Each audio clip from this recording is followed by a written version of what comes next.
Good afternoon, this is Jeff with Sewer Tech Northwest. We're at 8635 Southwest Capitol Highway here in Portland. We are located on the back side of the house. There's the back entrance, so if you're looking at the front door, the line goes out the back, but it's about halfway back, across the back of the house. Close enough. Got a 4-inch ABS cleanout. We're going to check the overall condition, serviceability of the sanitary sewer line. Water is running. We are zeroed out. We do drop into some standing water, and it looks like the line is transitioning immediately upon access over to cast iron.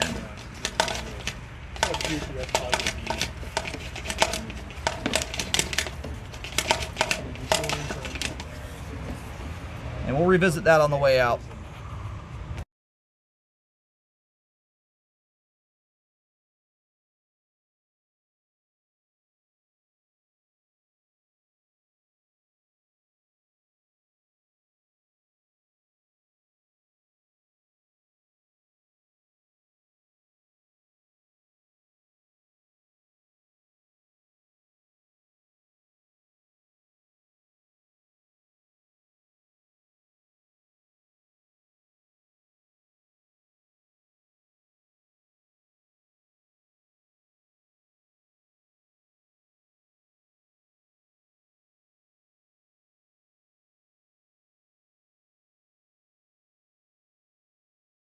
Yeah, you got some very, very thick scale buildup here.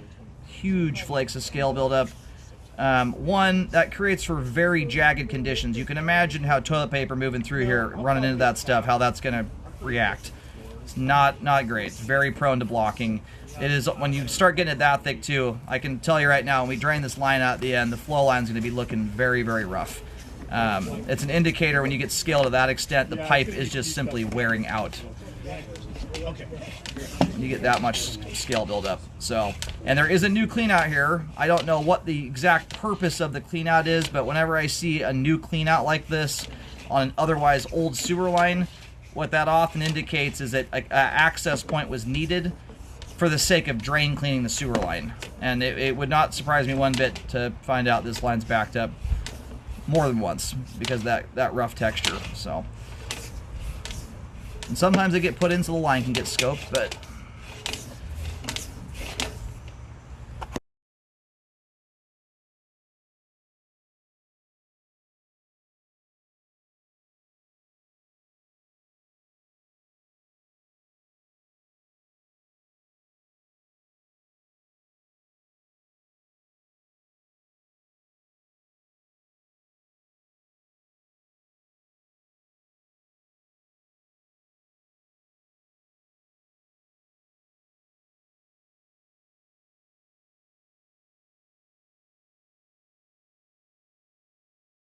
and we'll see how this thing drains out here at the end. But thus far, other than the very beginning of the line, most of the line here looks like it has fairly good slope and grade. The importance of that allows you these days, as long as your line by and large has good slope to it, gives you the option to do a trenchless epoxy liner system when you update.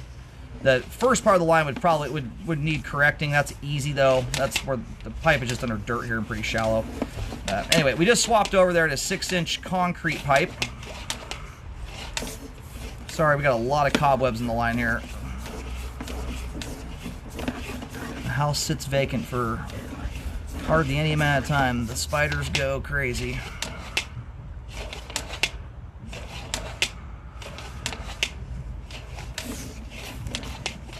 I never get these things off the camera.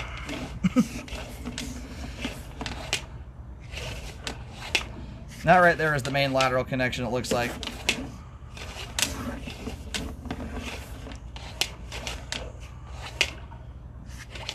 Hammerhead run into something.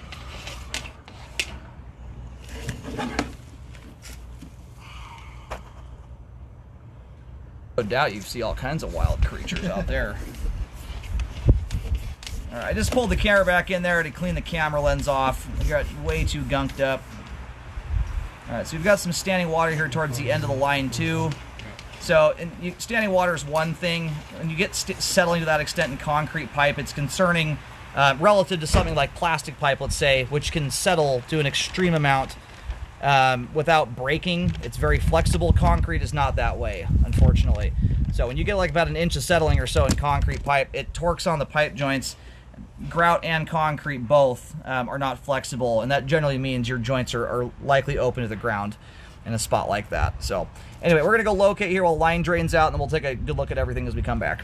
5 to 5,500. So that's the big tree. All right, I just attempted to locate there. I'm having a hard time getting locates here. I'm picking up a really wonky signal that lines up relatively well with the manhole just up the road, but it's a terrible locate. It's not one I want to put paint down on the ground.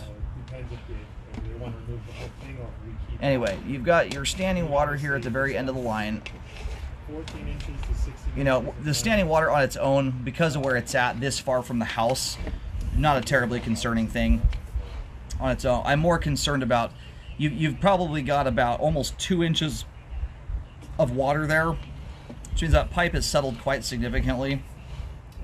And generally, when you get to that extent, the joints, it's almost impossible for the joints to remain closed off to the ground. This jet right here, there's a clump of toilet paper kind of blocking your view a little bit, but if you look up at the top of the screen out, you can see dirt sticking out of that pipe joint. So, which is not surprising for concrete pipe this age. The grout wears out over time and starts allowing dirt to flow into the sewer line. And that is often what leads to progressive settling over time. So it's just hanging there. Hydro erosion. Yeah, I guess what his name is. Chris. Yeah. Anyway, what I'd first off do, I believe this is in Multnomah County, is find out if they take responsibility in the roadway. This is a little bit different. I don't have your traditional sidewalk, curb, and everything to go off of. They're super smooth. So it's worth looking into that, because it's very possible that end section out there may fall into city territory. And so even back in here, I'm having a really hard time getting anything that resembles a decent locate.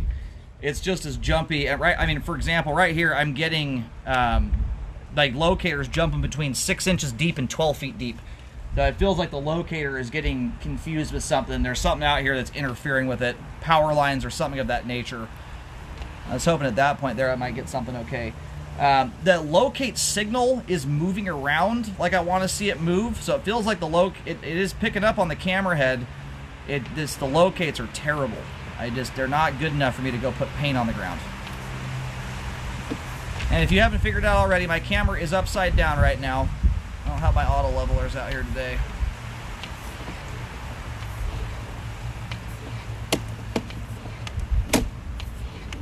This thing does die pretty hard. It's probably a combination of interference and a very deep sewer line. You can see how hard that dives right there. That probably accounts for why that locate is coming in so bad, more than anything. Yeah, this kind of explains things. I'm right now. You got these railroad ties that separate the front of this backyard area from kind of the gravel road area. We're sitting just on the house side of those timbers. I'm getting about between 5'10" and 6 feet deep here. So if you account for that hard drop, let's see, I can guesstimate this to some extent here. 25 feet at the top. We're almost dropping straight vertically here. We're running at an angle, so it's not perfect science, but we just dropped down there. That was about a 10-foot run. At the angle we're running at here, I mean, you're probably into the 12, 13 foot deep realm there.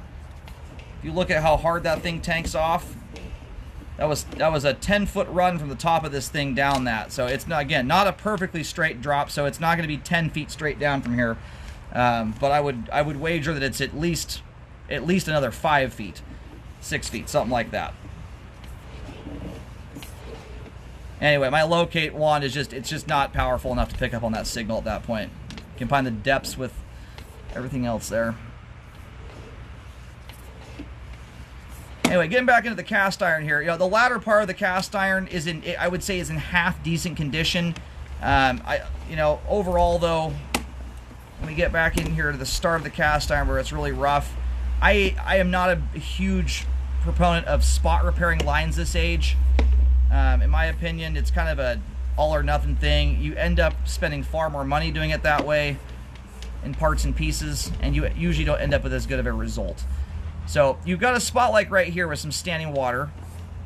Thus far, it looks like that's just at the base of the camera lens there. So right around 1/4 inch or so of standing water. That's a spot where I would talk to, you know, to see if it's feasible to do a liner. And you can do this however you want to. It's just a way that you can help avoid trench and ton. That's minor enough there. I'm hoping you're able to line through that. You might retain a little bit of standing water, but you're going to have pipe walls that are as smooth as glass. That standing water becomes a lot less significant at that point. So, anyway, my concern with the amount of scale that's accruing here, these big thick ridges on the side,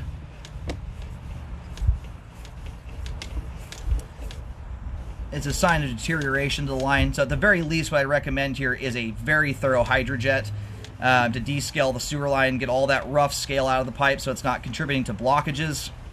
You need to rescope afterwards when you do that kind of stuff. There's a lot of scale is going to get knocked loose when you jet this thing.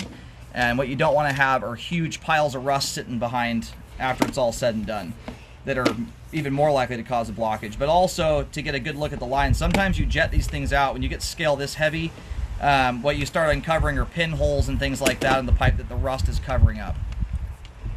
So my 2 cents on it at this point is it's deteriorated far enough that I would like to see that cast iron updated. I think it's a worthwhile thing to do. So you do have some standing water at the very beginning where that settled.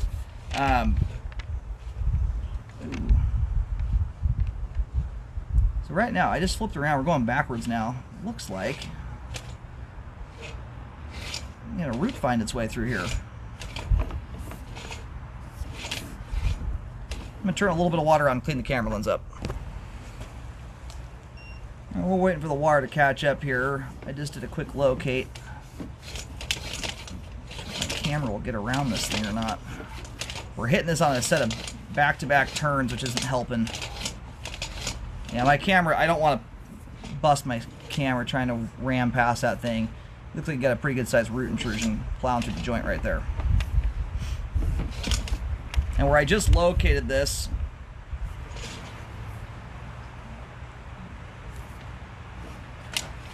I'm still picking it up on the outside of the house, but very close to the foundation wall.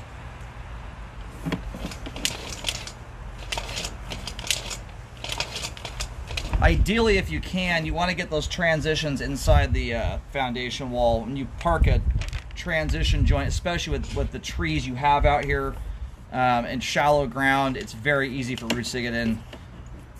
I wish I could get past that point. Anyway, I would also recommend that be dealt with too. So you've got this spot right here. I put a green dot down. It also is right underneath where this kind of funny little circle or almost circle patches in the concrete, and picking that up about 2 foot 2 inches deep.